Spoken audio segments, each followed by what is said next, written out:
জামিয়াতুল কুরআন হুফাজ association একটা team, যে team আমরা বিগত 2 বছর আগে কাজ করা শুরু করি, যার মূল নেতৃত্বে হযরত কারি রুহুল আমিন সাহেব থাকলেও সম্পাদকের দায়িত্বে আছেন জনাব কারি নুরুদ্দিন সাহেব এবং সদরের দায়িত্বে জনাব কারি রুহুল আমিন সাহেব, সহ সম্পাদকের দায়িত্বে আমি আছি, আর আমাদের কারি আব্বাস সাহেব আছেন সহ সভাপতি। এবং এইরকমভাবে প্রায় 50 জনের মতন একটা টিম কারিদের এবং হাফিজদের, সেই টিম 2022 সাল থেকে কাজ করা শুরু করে।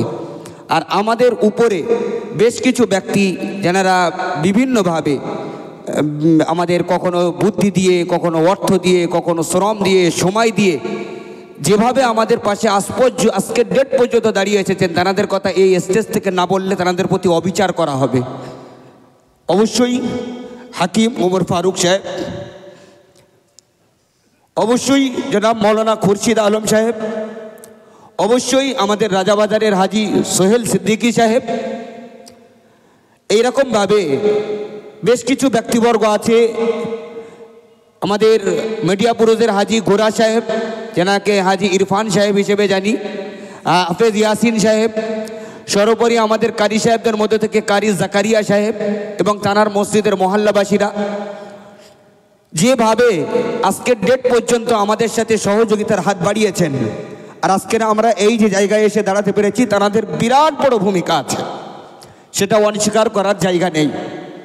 তাই তাদের প্রত্যেককে আমরা এই স্টেজ থেকে বিশেষ কৃতজ্ঞতা জানাই এবং দোয়া করি যেন আল্লাহ রাব্বুল আলামিন তাদের এই আন্তরিকতা মরণ পর্যন্ত, যতদিন এই তানজিম থাকবে ততদিন পর্যন্ত যেন এটাকে সেই তা মৌত এনাদের এই ছায়া যেন আমাদের উপরে থাকে। সবাই বলি আল্লাহুম্মা আমিন। এবারে জনাব কারি রুহুল আমিন সাহেব,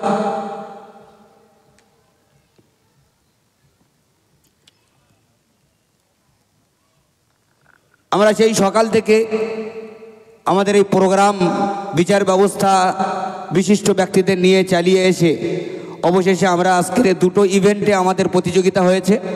একটা কেরাতের ইভেন্ট, আর দ্বিতীয় ইভেন্ট ছিল আমাদের, সেটা হলো হিফজুল কোরআন, যে কোনো 15 পারা। সেই হিফজুল কোরআন বিভাগে ছিল মোটের উপরে 15 জন এবং তারতিল তথা কেরাত বিভাগে ছিল 10 জন। এই 10 জনের মধ্যে